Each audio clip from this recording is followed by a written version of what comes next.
नमस्कार दोस्तों, स्वागत है आपके अपने YouTube चैनल संस्कृत अड्डा पर। दोस्तों, आज की जो वीडियोस में हम करेंगे संस्कृत प्रैक्टिस सेट में संस्कृत की परीक्षाओं के लिए महत्वपूर्ण जो है 100 क्वेश्चन जो आपके आगे आने वाले एग्ज़ाम के लिए महत्वपूर्ण रहेंगे। चाहे आप इसमें UGC नेट के एग्ज़ाम की तैयारी कर रहे हैं या आपका एस्टेट या कोई सा भी आपका टेट का एग्ज़ाम हो, सभी में इसी प्रकार के क्वेश्चन पूछे जाएंगे और सभी के सभी यहाँ पर महत्वपूर्ण हैं, क्योंकि पहले जो एग्ज़ाम हुए थे उनमें भी ये क्वेश्चन पूछे जा चुके हैं और आगे जो आपके एग्ज़ाम होंगे उनमें भी इनकी आने की पूरी संभावना रहेगी। और अगर आपने हमारी इससे पहले वाली वीडियो नहीं देखी है तो इसे आप आई बटन पर क्लिक करके देख सकते हैं, या फिर हमारे चैनल की जो प्लेलिस्ट है वहाँ पर जाकर आप अब तक की जितनी भी वीडियो सभी को आप देख सकते हैं।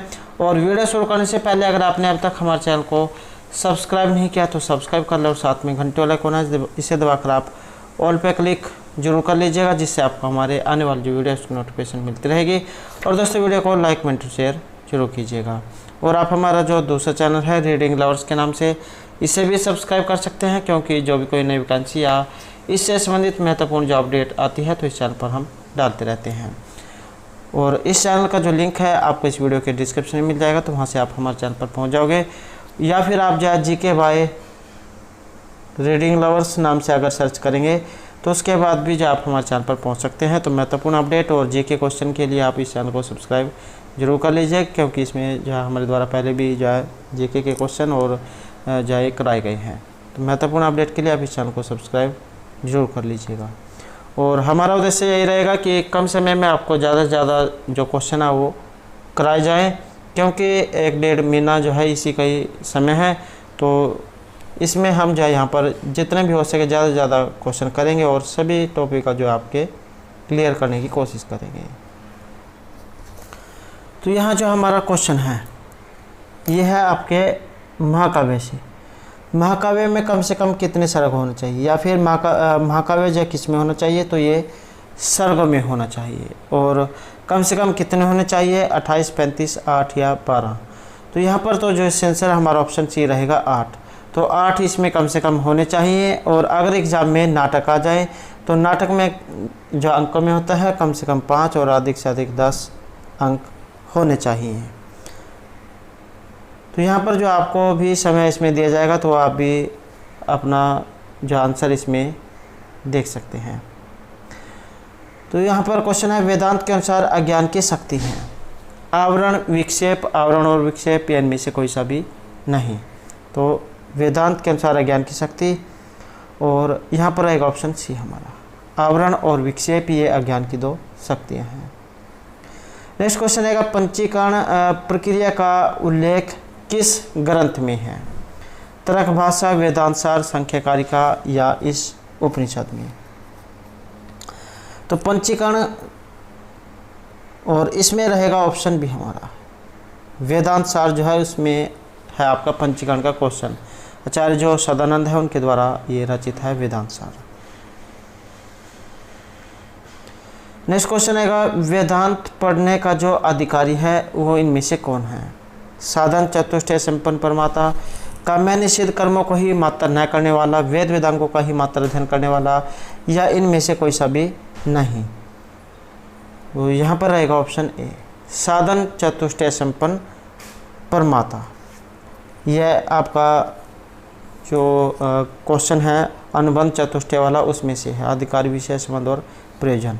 तो ये अधिकारी जो है साधन चतुष्टय संपन्न इसे माना गया है, जिसमें आपका नित्य वस्तु विवेक, ये हम उत्तरार्थ फल भोग विराग, समाधि जो साधन संपन्न और मुमुक्षुत्व, ये 4 इसमें आते हैं।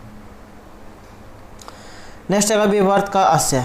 तो यहाँ पर जो विवर्त है वो क्या है, यथार्थ का परिवर्तन है, अयथार्थ का परिवर्तन है, या दोनों प्रकार के परिवर्तन है, या इनमें से कोई सा भी नहीं है।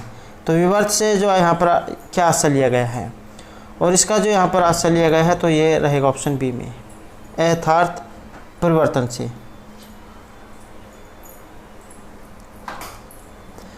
नेक्स्ट क्वेश्चन है, आप्तवाक्यम शब्द है, ये किस दर्शन से संबंधित है, जैन, बौद्ध, मीमांसा या न्याय दर्शन से। तो इसमें आपने क्वेश्चन पढ़ा होगा आप्तवाक्यम शब्द है, तो ये वही क्वेश्चन है और ये किस दर्शन से संबंधित है। तो इसका जो संबंध है ये ऑप्शन डी रहेगा। न्याय दर्शन जो है उससे संबंधित है ये। और अगर एग्जाम में यहाँ पर जो न्याय दर्शन ये पूछा गया है कि इनके रचयिता कौन हैं, तो गौतम मुनि जो है इनके प्रवर्तक आचार्य हैं। नेक्स्ट क्वेश्चन है, इनमें से एक कर्मेंद्रिय है। तो ये कर्मेंद्रिय वाला जो क्वेश्चन एग्जाम में जरूर आ सकता है, या फिर जो कर्मेंद्रिय है इनकी संख्या एग्जाम में आ जाती है। तो कर्मेंद्रिय जो हैं ये 5 हैं, वाक, पाणी, पाद, पायु और उपस्थ। तो ये 5 है, आपकी 5 ही ज्ञानेंद्रिय हैं, श्रोत्र, त्वक, चक्षु, जिह्वा और घ्राण। 5 ही वायु है, प्राण, अपान, व्यान, उदान और समान। तो यहाँ पर ये कर्मेंद्रिय इसमें पूछा गया है, और कर्मेंद्रिय जो है ये वाक जो है ये एक यहाँ पर एक इनमें कर्मेंद्रिय है, और जो श्रोत्र, त्वक, चक्षु, जिह्वा, घ्राण ये सभी आपकी ज्ञान इंद्रियां हैं। नेक्स्ट क्वेश्चन है, जटाभि तापसह में तृतीय भक्ति का जो हेतु है वो कौन सा है। तो सूत्र यहाँ पर पूछा गया है। इत्थम भूत लक्षणम, कारणता, अंगविकार या इनमें से कोई सा नहीं।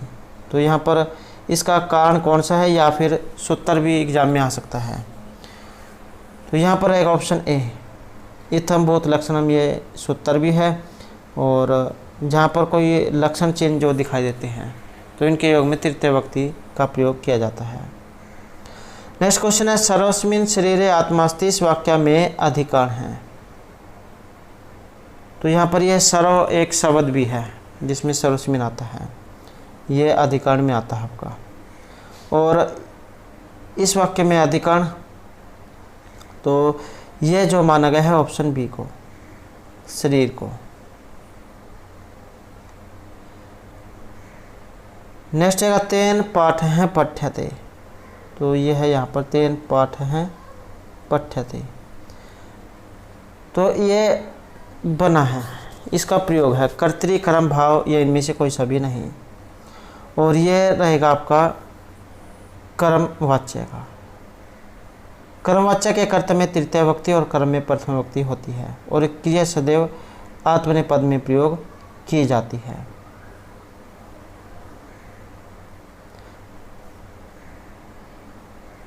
नेक्स्ट क्वेश्चन है, अहम तव गृहम विचस्यामि का कर्मवाच्य में रूपांतरण होगा। अगर हम इसे कर्मवाच्य में बदलें तो ये जो अहम है इसका तृतीय में क्या बनेगा, तो वो आप देख सकते हैं इसमें। तो इसमें जो यहाँ पर बनेगा तो ये ऑप्शन डी वाला, मया तव गृहम विचेष्यते। ये प्रश्न पद वाली जो क्रिया जो होती है ये आत्मनेपद में परिवर्तित हो जाती है। नेक्स्ट है, भवन्तः कुत्र भविष्यन्ति का भाववाच्य में रूपांतरण। ये जो भाववाच्य जो होता है आपका, इनमें कर्म न तो कर्ता होता है न कर्म, तो इसमें इसमें जो कर्म नहीं होता है भाववाच्य में। तो इसका रूपांतरण इनमें से कौन सा होगा, और इसका जो यहाँ पर रूपांतरण है तो ये ऑप्शन सी वाला यहाँ पर माना गया है, भवत भी कुत्र भविष्यते।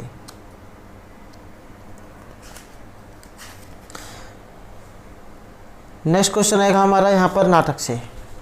नाटक में विदूषक होता है, एक जो है अलग से पात्र होता है नाटक में जो दर्शकों को हंसाने का काम करता है। तो नाटक का नायक होता है, प्रतिनायक है, हास्य रस का पात्र है या करुण रस का पात्र है। तो जो दर्शकों को हंसाने का काम करेगा तो वो हास्य रस का पात्र कहा जाएगा। नेक्स्ट है, ध्वनि परिवर्तन का सबसे जो प्रमुख कारण है इनमें से कौन सा माना गया है। बल आघात को, अज्ञान, प्रयत्न लाघव या सादृश्य को। तो ध्वनि परिवर्तन का जो सबसे प्रमुख कारण जो यहाँ पर माना गया है तो ये प्रयत्न लाघव जो है उसे माना गया है। जहाँ पर हम कोई शब्द जब बोलते हैं तो उसे जल्दी जल्दी में बोलने के चक्कर में हम उसे छोटा कर देते हैं, तो यही आपका प्रयत्न लाघव यहाँ पर रहेगा। नेक्स्ट क्वेश्चन है, प्रवीण। ये जो प्रवीण यहाँ पर शब्द आया है ये इनमें किन का उदाहरण है। अर्थ विस्तार का है, अर्थ संकोच का है, अर्थ आदेश का है या अर्थ उत्कर्ष का है। तो यहाँ पर जो प्रवीण शब्द लिया गया है ये आपके अर्थ विस्तार जो है उसका उदाहरण लिया गया है, क्योंकि पहले जो हम प्रवीण जो शब्द थे इसका प्रयोग करते थे वीणा बजाने में, और अब जो इसका प्रयोग जो है ये चतुराई, चतुर, पटु उस अर्थ के लिए किया जाने लगा है कि वह पढ़ने में बहुत पटु है या कार्य करने में बहुत पटु है। नेक्स्ट क्वेश्चन है, भाषा की देवी ये किस सिद्धांत पर आधारित है? अंधश्रद्धा पर, काल्पनिकता पर, कौशल अभ्यास पर या मूलकता पर? तो भाषा की जो देवी है इसका संबंध यहाँ पर ऑप्शन ए अंध जो श्रद्धा है उससे माना गया है। नेक्स्ट क्वेश्चन है, स्वराघात के कारण ध्वनि परिवर्तन होता है, तो इस नियम के जो प्रवर्तकाचार्य है इनमें किन माना गया है? तो ये विदेशी विद्वान है ये, तो इनमें से किन्हें माना गया है? वर्नर, ग्रासमैन, ग्रिम या ग्रियर्सन को? तो स्वराघात के कारण ध्वनि परिवर्तन, और ये माने गए हैं वर्नर को।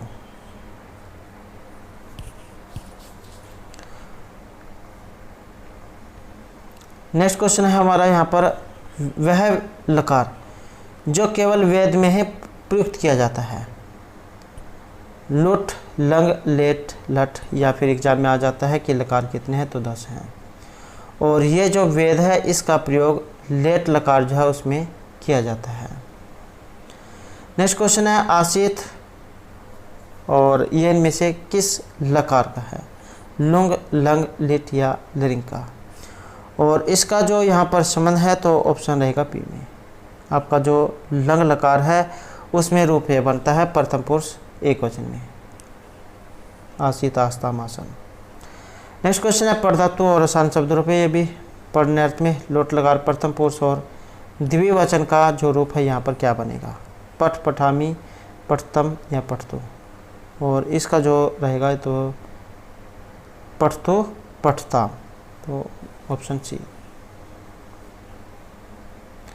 नेक्स्ट क्वेश्चन है यहाँ पर, भू धातु, लोट लकार, उत्तम पुरुष और एक वचन का रूप, तो भवतु, भवताम, भुवंतु, भव, भवतम, भवत, भवानी, भव, भव, तो ऑप्शन बी जो है यहाँ पर इसमें रहेगा।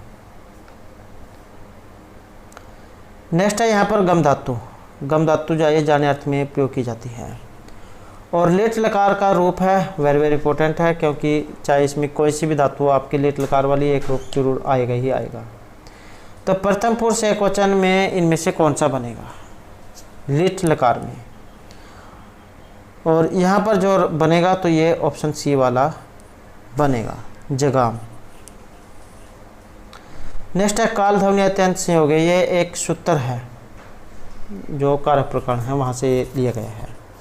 तो इसके योग में विभक्ति कौन सी होती है? कर्ता, कर्म, करण या संप्रदान? तो काल ध्वनि अत्यंत संयोग है, इनके योग में जो विभक्ति है ये आपकी ऑप्शन बी। तो कर्म कारक जो द्वितीय विभक्ति है उसका प्रयोग यहाँ पर इसमें किया जाता है। और कई बार जो एग्ज़ाम में जैसे यहाँ पर काल ध्वनि अत्यंत संयोग जो आया है इसके ये पूछ लिया जाता है इसका जो उदाहरण है वो कौन सा है? जैसे रमेश पंचवर्षाणी आधी जगह, या क्रोशम गोमती कुटिला, गोमती नदी पूरे 1 कोस तक टेढ़ी है, या रमेश ने पूरे 5 वर्ष तक पढ़ा है। तो ये जो समय और मार्गवाची जो शब्द होते हैं उसमें ये द्वितीय विभक्ति का प्रयोग किया जाता है। नेक्स्ट क्वेश्चन है यहाँ पर, ओदनम भुंजानो विषम भूंकदे में ओदनम की कर्म संज्ञा करने वाला जो सूत्र है वो कौन सा है या कौन सी विभक्ति हुई है? कर्मणि द्वितीया तथा युक्तम च अनिप्सितम एकतम च या कर्तुरीप्सितम कर्मम। तो यहाँ पर जो इसमें माना गया है ये रहेगा आपका ऑप्शन बी, तथा युक्तम च अनिप्सितम, ये सूत्र है और ये उदाहरण है। कर्म संज्ञा अर्थात द्वितीय विभक्ति यहाँ पर इसमें हुई है। और सूत्र क्या करता है? कुछ ऐसे पदार्थ होते हैं कि जो कि कर्ता के द्वारा अनिप्सित होते हुए भी इप्सित की तरह क्रिया से जोड़े रहते हैं, तो उनकी भी कर्म संज्ञा होती है। या जैसे ग्रामं गच्छति तीर्णम सपरिस्थि, वो भी इन्हीं का उदाहरण है। अगला क्वेश्चन आएगा, बुद्धि ज्ञानेंद्रियों के साथ मिलकर निर्माण करती है, तो इनमें से किस कोष का निर्माण करती है? प्राण में, आनंद में, विज्ञान में या मनोमय कोष का? तो बुद्धि ज्ञानेंद्रियों के साथ मिलकर और ये करेगी विज्ञान में कोष का। नेक्स्ट क्वेश्चन है हमारा, मिथ्या रूप से अन्य वस्तु के रूप में भाषित होना क्या कहलाता है? आरंभवाद, असत्कार्यवाद, परिणामवाद या विवर्तवाद। तो मिथ्या रूप से अन्य वस्तु के रूप में भाषित होना, और इसे कहा गया है विवर्तवाद। नेक्स्ट क्वेश्चन है, ब्रह्मा को कहा गया है सच्चित आनंद या सच्चिदानंद। तो ब्रह्मा जो है इन्हें कहा गया है सच्चिदानंद। सत, इसकी संधि भी एग्जाम में आ जाती है, सत प्लस चित प्लस आनंद, ये है आपका सच्चिदानंद।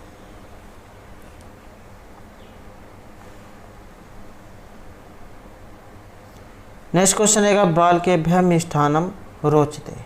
रेखांकित पद में कौन सी भक्ति है? पंचमी, चतुर्थी, सप्तमी या इनमें से कोई भी नहीं। तो बाल के भय मिष्ठानम रोचते, और यहाँ पर जो रहेगी आपके ऑप्शन बी वाली, ये जो रोच धातु जो होती है इसके योग में चतुर्थी भक्ति का प्रयोग किया जाता है।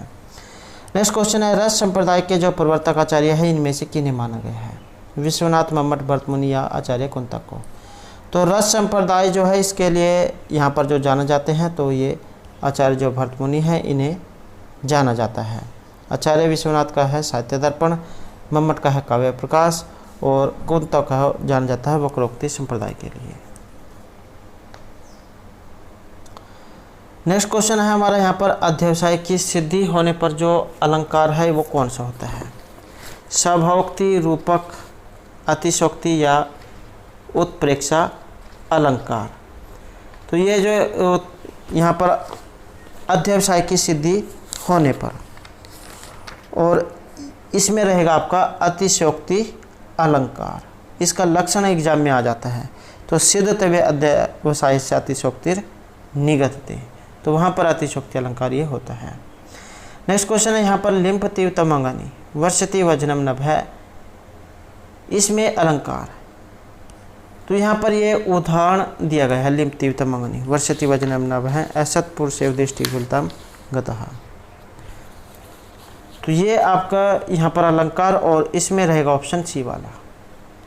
तो उत्प्रेक्षा जो अलंकार है उसका ये उदाहरण है। उत्प्रेक्षा अलंकार का लक्षण संभावनम अतुत्प्रेक्षा प्रकृतस्य समेनियत, कि प्रस्तुत या उपमेय में अप्रस्तुत या उपमान का उत्कर्षता से ज्ञान इसमें किया जाता है। अतः जहाँ प्रकृत की अर्थात उपमेय की उपमान के साथ संभावना या कल्पना की जाए तो वहाँ पर उत्प्रेक्षा अलंकार होता है। इसके कुछ शब्द हैं जिनसे आप अंदाज़ा लगा सकते हैं कि इसमें उत्प्रेक्षा अलंकार होगा, जैसे मन्ने, शंके, ध्रुवम, प्रायः, नूनम इति। तो ये कुछ ऐसे शब्द हैं जिनसे आप अंदाज़ा लगा सकते हैं कि इसमें उत्प्रेक्षा अलंकार होगा। नेक्स्ट यहाँ पर हमारा क्वेश्चन रहेगा, अयम मार्दंड किम स खलु तुर्गय शब्द भिरित हैं किसानु किम सर्वहा परिषति दिशोनेश नियतम। तो यहाँ पर भी इसमें अलंकार आया है, और अलंकार कौन सा है? उपमा, रूपक, उत्प्रेक्षा या संदेह अलंकार। और इसमें जो माना गया है तो ये आपके ऑप्शन डी वाला संदेह जो अलंकार है यहाँ पर इसमें ये माना गया है। और ये जो यहाँ पर संदेह अलंकार है बहुत बार जो एग्ज़ाम में ये देखने को मिला है।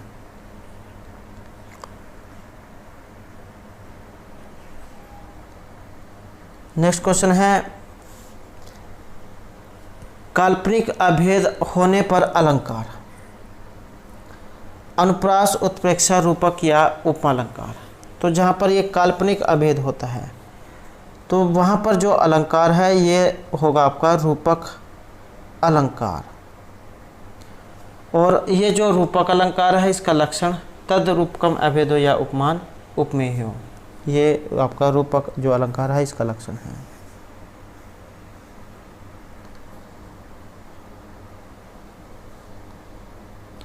नेक्स्ट है, लता कुंजम गुंजन मधुवदली पुंजम चपलयन में अलंकार यहाँ पर कौन सा है?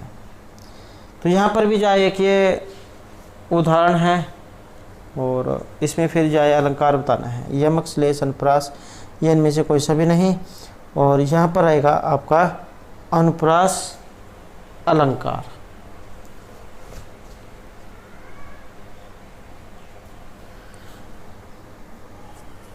नेक्स्ट क्वेश्चन है, भ्रांतिमान से। भ्रांतिमान अलंकार में जो प्राण तत्व है वो कौन से हैं? संदेह, संशय, भ्रांति का निश्चय होना या भ्रांति का अनिश्चय होना।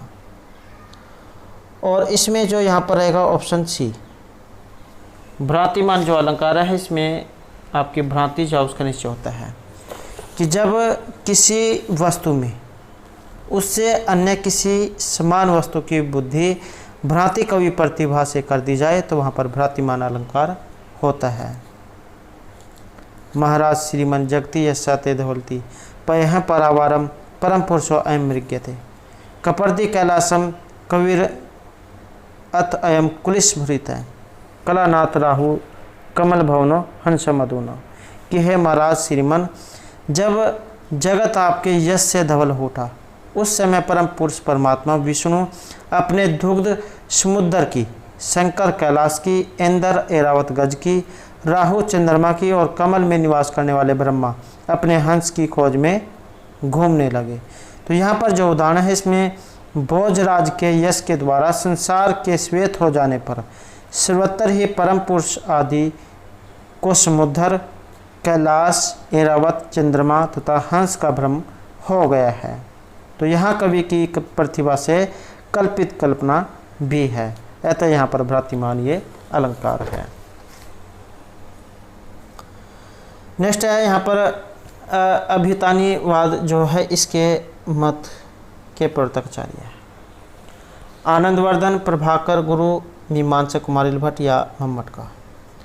और ये माना गया है यहाँ पर ऑप्शन सी, मीमांसक कुमारिल भट्ट का। और अन्वित अभिधानवादी है गुरु प्रभाकर। नेक्स्ट आएगा, किस रस में आरभटी वृत्ति है? रौद्र, श्रृंगार, वीर या अद्भुत रस में। ये रस हैं आपके, वैसे 9 रस हैं, वैसे तो 8 रस माने गए हैं लेकिन 9 रस हैं। 9 रस कौन कौन से हैं? श्रृंगार, हास्य, करुण, रौद्र, वीर, भयानक, विभत्स, अद्भुत और शांत रस। तो यहाँ पर ये जो रस है इसमें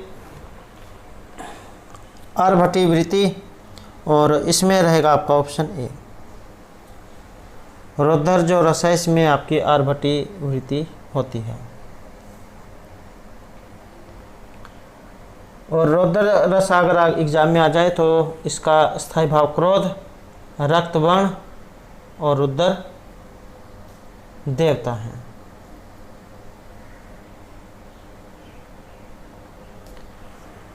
नेक्स्ट है, वृक्ष किस प्रकार का शब्द है? यौगिक है, योग रूढ़ है, योग है, अव्यक्त योग है। तो किस प्रकार का वृक्ष शब्द है? आपने रूढ़, यौगिक, योग रूढ़ शब्द ये पढ़े होंगे हिंदी में। तो यहाँ पर जो इसमें माना गया है तो ये योग रूढ़ जो शब्द है उन्हें माना गया है। नेक्स्ट रहेगा, साहित्य दर्पण के जो प्रथम परिच्छेद है इसका जो नाम है इनमें से क्या है? साहित्य दर्पण जो आचार्य विश्वनाथ हैं उनके द्वारा यह रचित है। काव्य दोष निरूपण, काव्य स्वरूप निरूपण, काव्य के प्रयोजन या काव्य के लक्षण। तो प्रथम जो यहाँ पर परिच्छेद है इसका नाम जो है ये काव्य के स्वरूप निरूपण रहेगा। प्रथम जो है इसमें काव्य के प्रयोजन तथा स्वरूप, द्वितीय में शब्दार्थ निर्णय, तृतीय में रसभाव, चतुर्थ में काव्य के भेद, अवनी, गुणभूत, व्यंग्य, और जो पंचम है इसमें व्यंजनावृत्ति, षष्ठम में नाट्य, सप्तम में दोष, आठवें में गुण, नौवें में वैदर्भी रीति, और 10वां जो है इसमें आपके जो अलंकार है वो दिखाए गए हैं। और ये परिच्छेदों में है, 10 हैं इसमें परिच्छेद। नेक्स्ट है काव्य अलंकार, ये इनमें से किन की रचना है? आचार्य दंडी, भामा, वामन या रुद्रट की। तो काव्य अलंकार के लिए जो यहाँ पर जाने जाते हैं तो ये ऑप्शन बी यहाँ पर हमारा रहेगा, आचार्य भामा। तो इनके हैं ये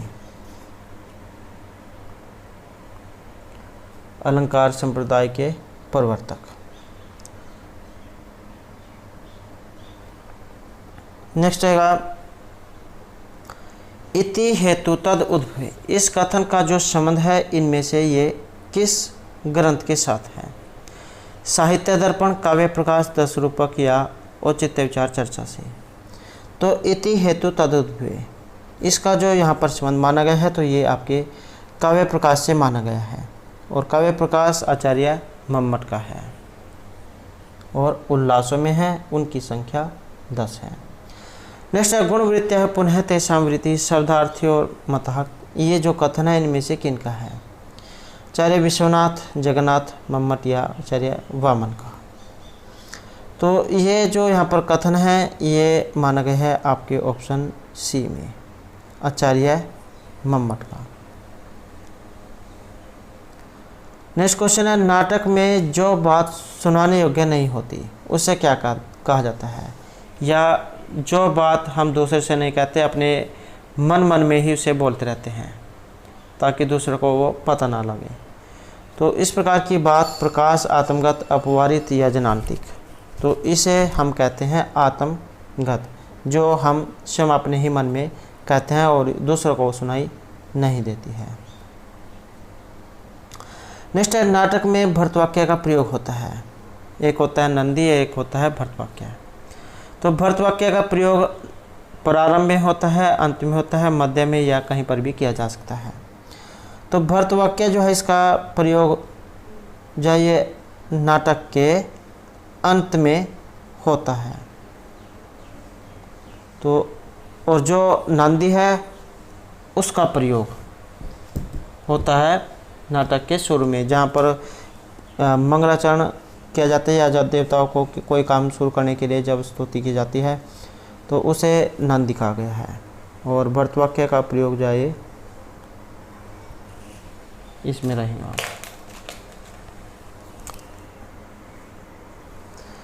नेक्स्ट क्वेश्चन है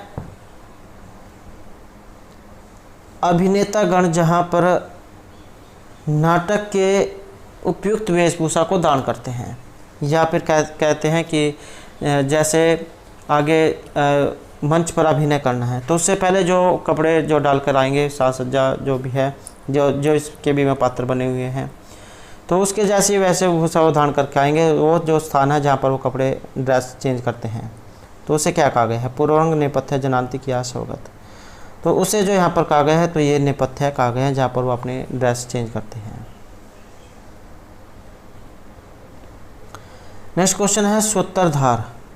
ये सूत्रधार जो है प्राचीन समय में जो कठपुतली का जो नाच नचाया जाता था, जिसमें एक व्यक्ति होता था जो कठपुतलियाँ जो होती थी, छोटे छोटे से जो कार्टून हैं उन पर धागा बांधकर उन्हें वो नचाते थे। तो उसी से ये सूत्रधार नाम पड़ा है। सूत्र को धारण करने वाला सूत्रधार, जो धागे को हाथ में रखता था और उन कठपुतलियों को नचाता था। तो नायक के रूप में अभिनय करने के लिए, नाटक आरंभ करने के लिए, अभिनय का निर्देशन और नियंत्रण करने के लिए, या इनमें से कोई सभी नहीं। और यहाँ पर जो इसमें ये रहेगा तो ये है अभिनय का निर्देशन और नियंत्रण करने के लिए। नेक्स्ट क्वेश्चन है नाट्य शास्त्र में नंदी से क्या अभिप्राय लिया गया है? ये देवता है, बैल है, मंगलाचरण है या कोई पात्र है? तो यहाँ पर जिसका अर्थ लिया गया है तो ये मंगलाचरण से लिया गया है। जब आप कोई भी काम शुरू करते हैं तो उससे पहले जो पूजा पाठ वगैरह जो भी अच्छे काम के लिए करते हैं कि वो काम अच्छे तरीके से हो जाए, सही ढंग से हो जाए, तो उसके लिए जो आप स्तुति करते हैं वही आपका मंगलाचरण है। नेक्स्ट है सत्ताम सद्वि संगम कथम अपि ही पुण्यन भवति है सूक्ति किस नाट्य ग्रंथ से संबंधित है? अभिज्ञान शकुंतलम, उत्तर रामचरितम, मृच्छकटिकम या विक्रम उर्वशी से। तो सज्जनों का जो साथ होता है वो बहुत ही भाग्य से मिलता है। दुष्ट व्यक्ति तो आपको हर स्थान पर देखने को मिल जाएंगे, लेकिन जो अच्छे व्यक्ति जो होते हैं, जो आपकी भलाई के बारे में सोचेंगे, वो आपको गलत रास्ते से भी हटाएंगे। तो ऐसे व्यक्ति आपको बहुत ही कम देखने को मिलेंगे। तो इस प्रकार की एक सूक्ति भी है एग्जाम में अगर आ जाए तो ये कहाँ से ली गई है, और इसका जो यहाँ पर संबंध माना गया है तो आपके उत्तर रामचरित जो है उसमें से ये ली गई है। दूसरा जो अंक है उसमें से है ये, जो महर्षि भवभूत के द्वारा रचित है। नेक्स्ट क्वेश्चन है सर्वः कांतम आत्म्यम पश्यति। यह सूक्ति वाक्य किन के द्वारा कहा गया है? चारुदत्त, चाणक्य, दुष्यंत या उदयन के द्वारा? और इसका जो संबंध है ये राजा दुष्यंत से रहेगा कि सभी आत्मीय जनों को सुंदर समझते हैं। राजा दुष्यंत जो यहाँ पर ये विदूषक से कह रहे हैं कि सभी आत्मीय जनों को सुंदर समझते हैं। नेक्स्ट क्वेश्चन है शरीर मध्यम खलु धर्म साधनम। यहाँ पर एक सूक्ति आई है और इस प्रकार की जो सूक्ति है ये कहाँ से ली गई है? रघुवंशम, कुमार संभवम, अभिज्ञान शकुंतलम या विक्रम उर्वशी से। और इस सूक्ति का जो यहाँ पर संबंध है तो ये आपके ऑप्शन बी में रहेगा। कुमार संभव जो वहाँ से ये ली गई है कि शरीर ही सभी धर्मों की प्राप्ति का साधन है। नेक्स्ट क्वेश्चन है निम्नलिखित में से यहाँ पर एक वाक्य शुद्ध है तो वो कौन सा है या किस कारण से है? तो यहाँ पर जो शुद्ध जो है इसमें ये रहेगा आपका ऑप्शन ए वाला, अध्ययनात् प्राज्यते। और ये जो अध्ययनात् है इसमें विभक्ति कौन सी है? तो इसमें है आपकी पंचमी विभक्ति अध्ययनात् में, जैसे रामात् होता है। परापूर्वक जी धातु, प्राजेर सोड़ा है आपने सूत्र पढ़ा होगा कारक प्रकरण में, तो इनके योग में पंचमी विभक्ति होती है। परापूर्वक जिस धातु के प्रयोग में ऐसा ये होता है उसकी अपदान संख्या होती है, जैसे अध्ययनात् प्राज्यते। एग्जाम में कई बार ये कारक प्रकरण में भी आ सकता है कि इसमें सूत्र कौन सा लगा है। तो प्राजेर सोड़ा है सूत्र है जो इसमें लगा है, विभक्ति आ जाए तो पंचमी विभक्ति है इसमें। नेक्स्ट क्वेश्चन आएगा यहाँ पर निम्नलिखित वाक्य में कौन सा वाक्य यहाँ पर शुद्ध है? तो शुद्ध वाक्य इनमें से कौन सा है? तो इसमें जो यहाँ पर शुद्ध जो माना गया है तो आप ये रहेगा ऑप्शन सी वाला, अध्ययनस्य हेतु काश्याम तिष्ठति। तो ये वाक्य यहाँ पर इसमें सही माना गया है। अब ये जो हेतु जो है, हेतु के योग में तृतीय विभक्ति का प्रयोग भी होता है और षष्ठी विभक्ति का प्रयोग भी होता है। तो आप जो ऑप्शनों में देख लेना किस में तृतीय विभक्ति लगी हुई है या नहीं लगी हुई है, क्योंकि हेतु जो है इसमें तृतीय और षष्ठी दोनों ही आते हैं। तो यहाँ पर जो तृतीय विभक्ति इसमें कोई सा नहीं दिया गया है, तो ये ऑप्शन सी जो है यहाँ पर रहेगा, अध्ययनस्य हेतु काश्याम तिष्ठति। तो ये आपने जरूर याद रखना है, क्योंकि एग्जाम में कई बार जो है उलझाने के लिए दे दिए जाते हैं। तो हेतु प्रयोजन शब्द के साथ षष्ठी होती है, अनस्य हेतु वस्ति या अध्ययनस्य हेतु वाणस्याम तिष्ठति। नेक्स्ट है यहाँ पर शुद्ध वाक्य इनमें से कौन सा है? आवाम पठाव है। तो यहाँ से आपने शुरू में देख लेना है, शुरू में जो भी यहाँ पर विभक्ति लगी होगी वही जो है नेक्स्ट वाले में लगेगी। तो इसमें आप देख सकते हैं शुद्ध जो है कौन सा है, तो ये ऑप्शन ए वाला रहेगा, अहम आवाम वयम माम आवाम अस्मन मया सॉरी ये जो आवाम जो है अहम आवाम, तो आवाम जो है ये द्विवचन का है, अहम आवाम वयम। तो ऐसे ही यहाँ पर पढ़ धातु है, तो पठामी पठाव हैं पठामे हैं, तो ये भी द्वितीय का रहेगा यहाँ पर। तो इस कारण से दोनों ही उत्तम के द्विवचन के हैं, तो ये यहाँ पर बनेगा। अहम जो इसके साथ पठामी होना चाहिए था। त्वम यवाम यूयम, तो ये जो है मध्यम का है, और तो ये भी यहाँ पर मध्यम का ही होना चाहिए। तो इस प्रकार से आपने दोनों में जो है देख लेना है, क्योंकि दोनों में सेम विभक्ति होनी चाहिए। नेक्स्ट है सीता गृहम आगतवती। इस वाक्य का जो पूरक है वो बताना है। रेल यानम बस यान सकट यान या साइकिल यान। और यहाँ पर जो इसमें लिया गया है तो ये बस यान जो है उससे लिया गया है, जिसमें तृतीय विभक्ति फिर ये रहेगी बस यान से। नेक्स्ट है देशे देशे कल त्राणी देशे देशे च बांधुहा तम तु देश में पश्चिमी यत्र भ्राता सहोदर।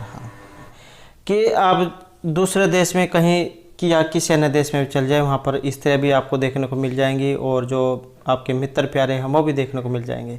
लेकिन कोई ऐसा देश नहीं आपको देखने को मिलेगा जहाँ पर आपके सगे भाई मिल जाएं। तो इस प्रकार की बात जो है श्लोक में कही गई है।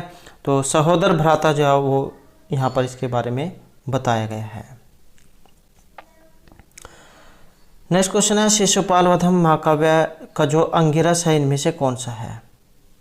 श्रृंगारस है, वीरस है, अद्भुत रस है, ये इनमें से कोई सा भी नहीं है। तो शिशुपाल वधम जो महर्षि माघ जो है उनके द्वारा ये रचित है।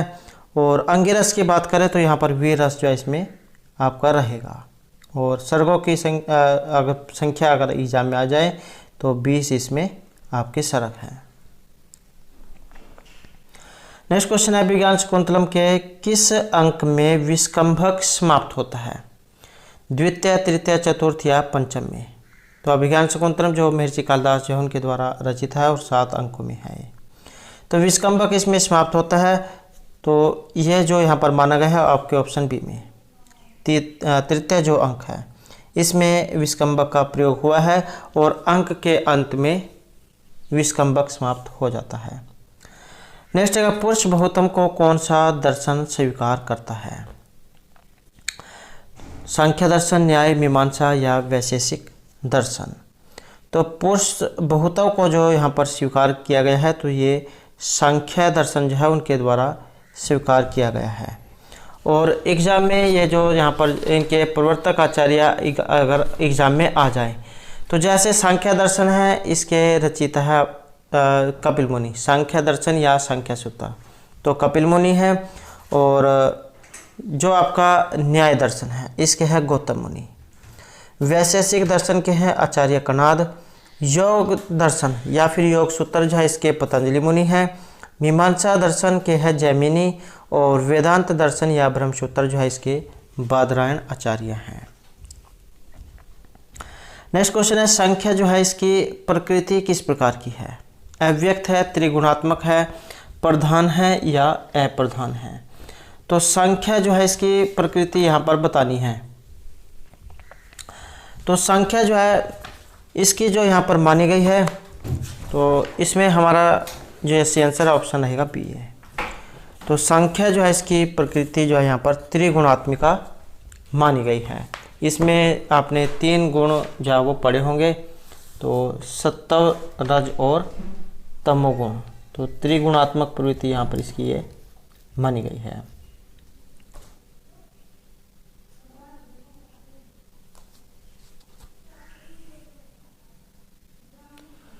नेक्स्ट क्वेश्चन है गंडस्य परिपिंड का है, संवृत है, सूक्ति है, काव्य लक्षण है, मुहावरा है या इनमें से कोई सा भी नहीं है? तो यहाँ पर जो माना गया है ये मुहावरा जो है माना गया है। नेक्स्ट क्वेश्चन है सत्ताम ही संदेपदेशु वस्तुषु प्रमाणवंत है कर्ण प्रवृत्ति है। यह जो यहाँ पर कथन है तो ये कथन इनमें से किन का है या एग्जाम में सूक्ति भी ये आ जाती है।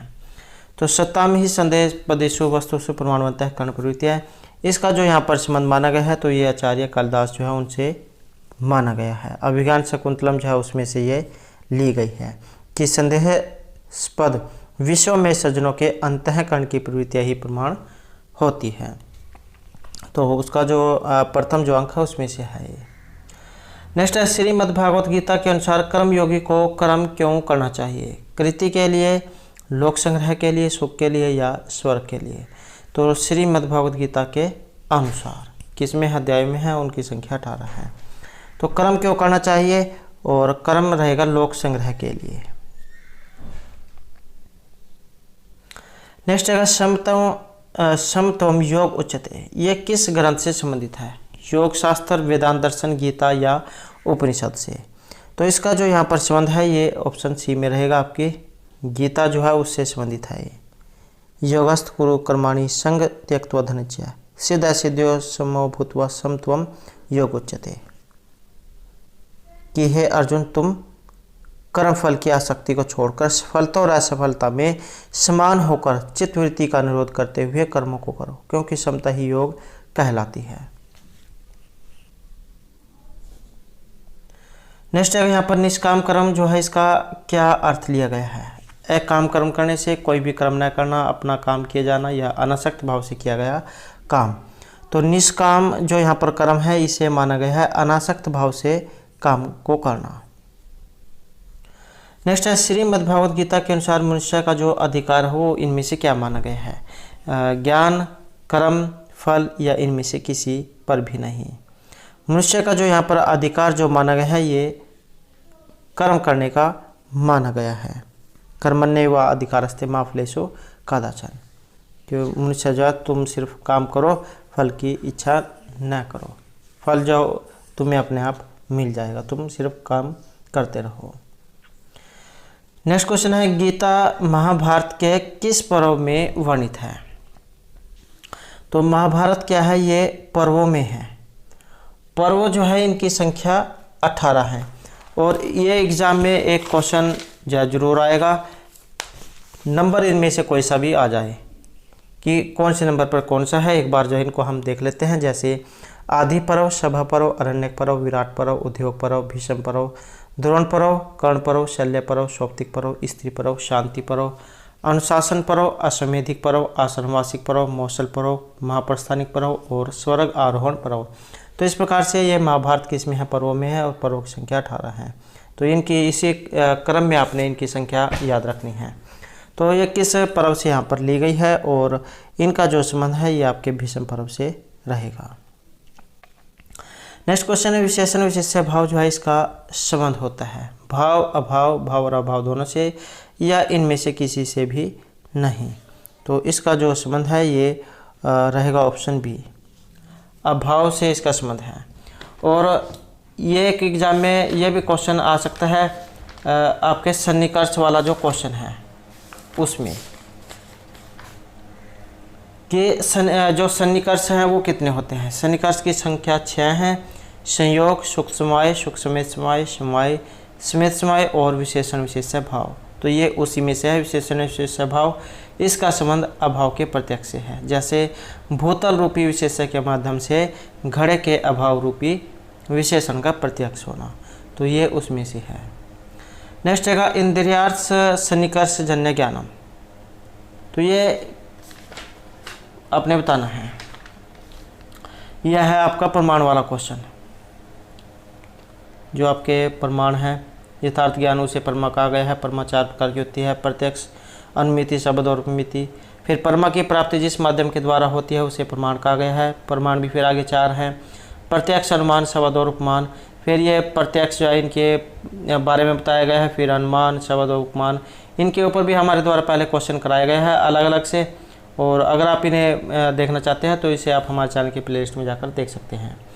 तो बात करें यहाँ पर इंद्रियार्थ सन्निकर्ष की, कि इंद्रिय और वस्तु के सन्निकर्ष से उत्पन्न ज्ञान ही प्रत्यक्ष होता है। इंद्रियार्थ सन्निकर्ष जन्य ज्ञानम प्रत्यक्षम। प्रत्यक्ष होता है जो हमारी आँखों के सामने होता है, तो उसे हम प्रत्यक्ष कहेंगे। तो ऑप्शन ए यहाँ पर रहेगा।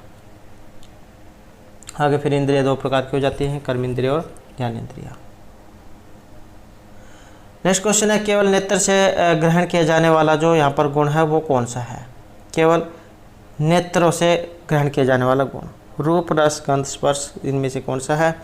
और ये सिर्फ रूप है। हम अपनी आंखों से केवल देख सकते हैं, ना तो सूंघ सकते हैं, ना ही स्पर्श कर सकते हैं, ना ही कुछ चख सकते हैं। तो हम अपनी आंखों से केवल देख सकते हैं।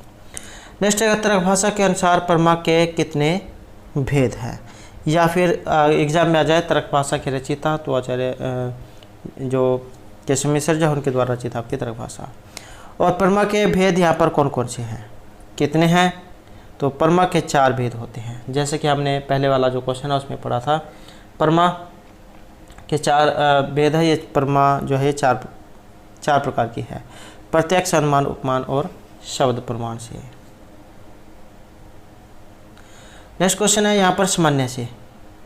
सामान्य रहता है और ये है आपका पदार्थ वाला क्वेश्चन। जो पदार्थों की जो संख्या 7 मानी गई है ये उसमें से है। द्रव्य, गुण, कर्म, सामान्य, विशेष, समय और अभाव। तो ये आपका सामान्य वाला है। और सामान्य जो है किस में रहता है? तो इसमें जो यहाँ पर रहेगा हमारा, तो ये रहेगा ऑप्शन बी वाला, द्रव्य, गुण और कर्म में।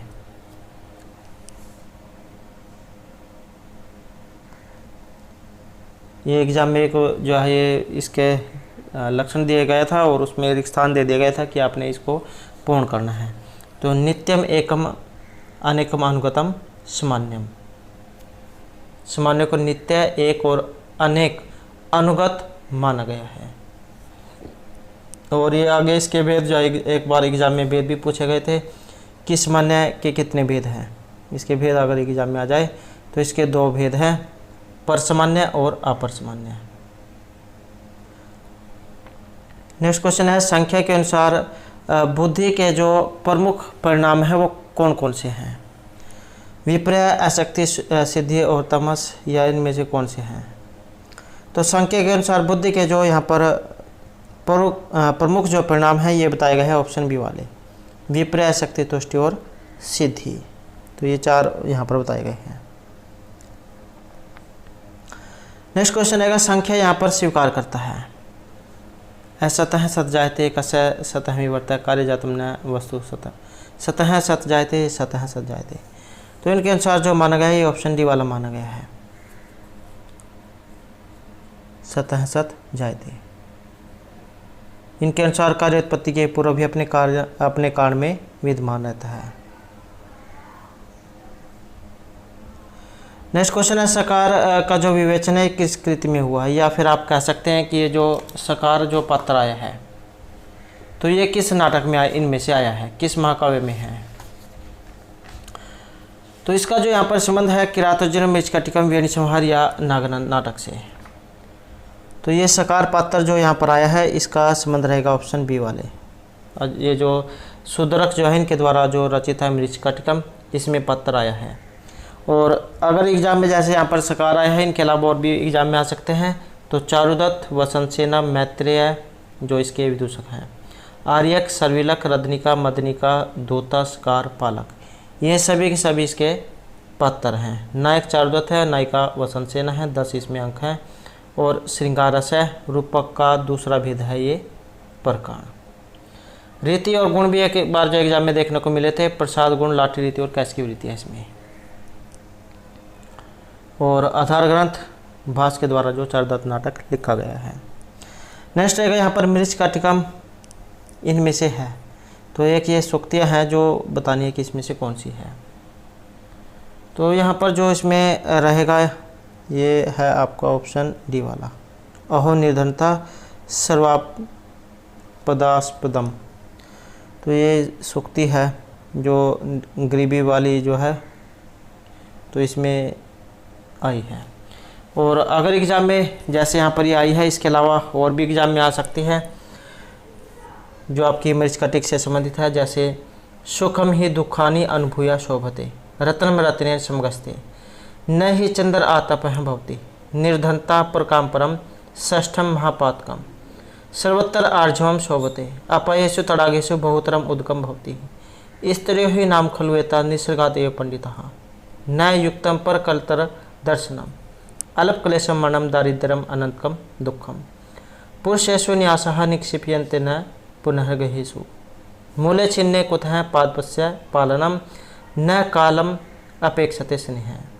तो ये मृच्छकटिक से संबंधित सूक्तियाँ हैं। और एग्ज़ाम में यहाँ पर जो जैसे इसमें ये 10 अंक है, ये इनके बारे में भी आ सकता है। तो एक बार इनके बारे में भी देख लेते हैं। तो जैसे यहाँ पर इसका प्रथम अंक है, इसका नाम अलंकार न्यास है। द्वितीय का नाम द्योतक संवाक है। तृतीय संधिच्छेद। चतुर्थ मदनिका सर्विलक। पंचम दुर्दिन। षष्ठम परवहन विपर्य। सप्तम आर्य का अपहरण। अष्टम वसंतसेना मर्दन। नवम व्यवहार। 10वां उपसंहार। तो इस प्रकार से 10 अंक हैं इसमें। नेक्स्ट है मृच्छकटिकम में निम्न पात्रों में कौन सा संस्कृत नहीं बोलता है।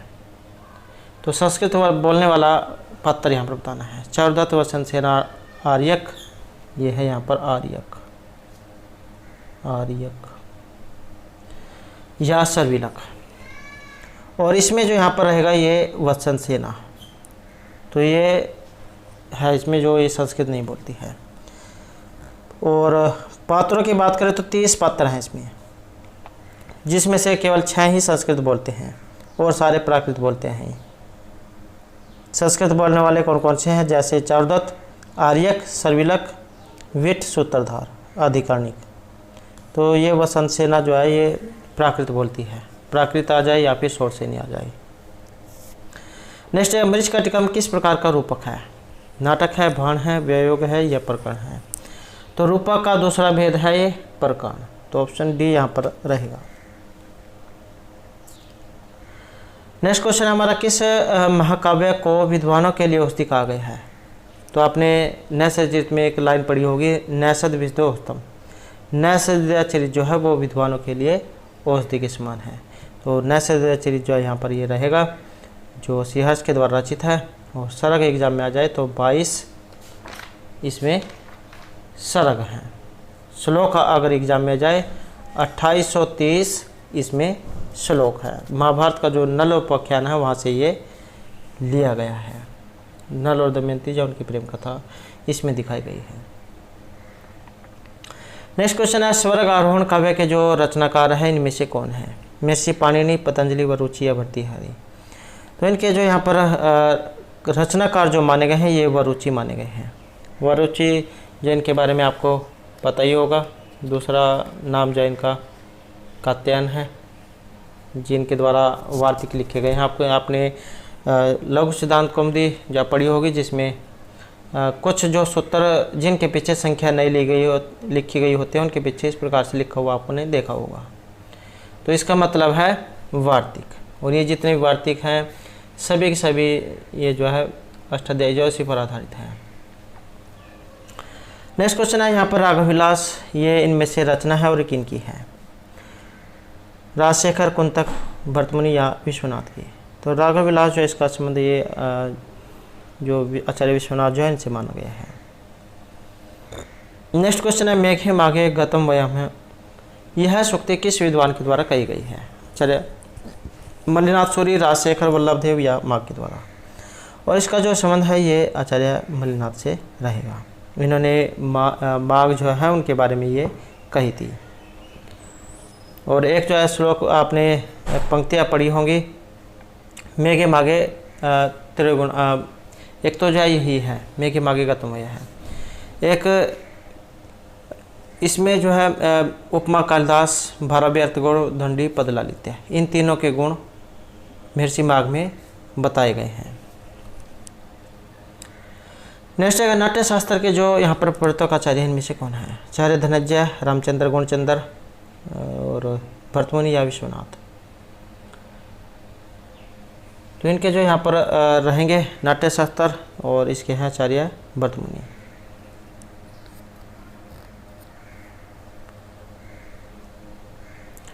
नेक्स्ट है, श्रद्धा वित्तम विधि च इति त्रितत्समागतम, किस नाटक से ये ली गई है? श्लोक है उसके अंदर से लाइन ये ली गई है। श्रद्धा, वित्त और विधि ये तीनों ही एक साथ आ गए हैं।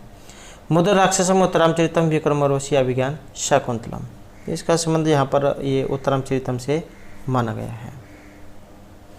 नेक्स्ट है, निम्नलिखित में से कौन सा एक महाकाव्य यहाँ पर नहीं है? किरातोर्जुनीयम, मेघदूतम, नैषधीयचरितम या रघुवंशम। तो महाकाव्य की श्रेणी में नहीं आता है ये आपका मेघदूतम। और ये मेघदूत चाहे गीति काव्य या खंड काव्य की श्रेणी में आता है। और जो महर्षि कालिदास जो उनके द्वारा ये रचित है। 115 श्लोक हैं इसमें। और मंदाक्रांता जो छंद उसका प्रयोग हुआ है। मंदाक्रांता जो छंद उसमें वर्णों की संख्या 17 मानी गई है। नेक्स्ट है, जगरह पाठ्यम ऋग्वेदात, यह कथन है। तो ये कथन आया है और ये इनमें से किन आचार्य का है? आचार्य भर्तमुनि, धनंजय, मम्मट, यह इनमें से किसी का भी नहीं। तो इसका जो यहाँ पर इसमें संबंध है तो ये ऑप्शन ए वाला रहेगा। तो महर्षि भर्तमुनि जो है उनका ये माना गया है। नेक्स्ट है, महर्षि बाण जो बाणभट्ट है इन्होंने कादम्बरी में किस रीति का प्रयोग किया है? तो रीति बतानी है, गौड़ी, वैदर्भी, पंचाली या लाटी। तो इनका जो संबंध है ये ऑप्शन सी में रहेगा। पंचाली रीति के कवि जो है इन्हें महर्षि बाणभट्ट को माना गया है। नेक्स्ट है, हारित ये पुत्र थे महर्षि अगस्त्य के, जाबाली, श्वेतकेतु या विश्वामित्र के। तो हारित जो है इनका संबंध अगर हम है पहले वाला जो यहाँ पर क्वेश्चन था, ठीक है। तो हारित यहाँ पर पूछा गया है। हारित पुत्र जो है यहाँ पर रहेगा ऑप्शन बी, महर्षि जाबाली जो है इनके पुत्र थे। नेक्स्ट है शाल्मली जो वृक्ष है, इनका वर्णन किस ग्रंथ में हुआ है? शाल्मली वृक्ष हो गया आपका, छोट सरोवर हो गया, पंपा सरोवर हो गया, जावली मुनि आश्रम हो गया ये। तो इन सभी का जो वर्णन है ये आपके कादम्बरी में हुआ है, जो महर्षि बाणभट्ट के द्वारा रचित है। नेक्स्ट क्वेश्चन है त्रिभुवन प्रसव भूमि ई विस्तीर्ण विशेषता किन के लिए प्रयुक्त हुई है? विदिशा, उज्जैनी, विंध्याटवी या हेमकुंड के लिए। तो इस प्रकार की जो यहाँ पर पंक्ति जो आई है इसका संबंध ये विदिशा से लिया गया है। कादम्बरी जो है उसमें इनका वर्णन हुआ है। नेक्स्ट है यहाँ पर जीवा पर्यावरण सर्जकः सन्ति अत्र क्रियापदम किम। सन्ति ही पर्यावरण जीवा या सर्जकः, इसका जो संबंध है ये सन्ति से रहेगा। अस्ति सतः सन्ति। नेक्स्ट है असमान कस्मिन वचने अस्ति। ये जो असमान जो यहाँ पर आया है ये किस वचन में है? एक वचन, बहुवचन, द्विवचन या इनमें से किसी में भी नहीं। तो ऑप्शन बी जो हमारा रहेगा, क्योंकि आपका जो ये अस्मद जो शब्द रूप है, अस्मद जो शब्द रूप है उसमें आता है आपका ये अहम अवाम वयम माम अवाम अस्मान। तो द्वितीय जो विभक्ति है उसके बहुवचन जो है उसमें ये प्रयुक्त होता है। तो ये जो आप यहाँ पर इसमें सही से कर लेना। नेक्स्ट क्वेश्चन है शंति। शंति अत्र का अलंकार है, अस्ति सतः शंति। तो यह रहेगा आपका ऑप्शन सी, लट लकार में। तो यहाँ हमारा क्वेश्चन आया है वनस्पति है। तो ये जो वनस्पति जो यहाँ पर आया है ये किस वचन में है? एक वचन, द्विवचन, बहुवचन है, किमपि। तो इस क्वेश्चन का जो आंसर है ये आपने कमेंट में देना है कि यहाँ पर इसमें कौन सा सही रहेगा। तो दोस्तों ये थे हमारे की यहाँ पर संस्कृत की परीक्षाओं के लिए कुछ महत्वपूर्ण क्वेश्चन जो आपके आगे आने वाले एग्जाम के लिए महत्वपूर्ण आएंगे। और दोस्तों अगर आपने अभी तक हमारे चैनल को सब्सक्राइब नहीं किया तो सब्सक्राइब कर ले और हमारे साथ अंत बनाने के लिए धन्यवाद।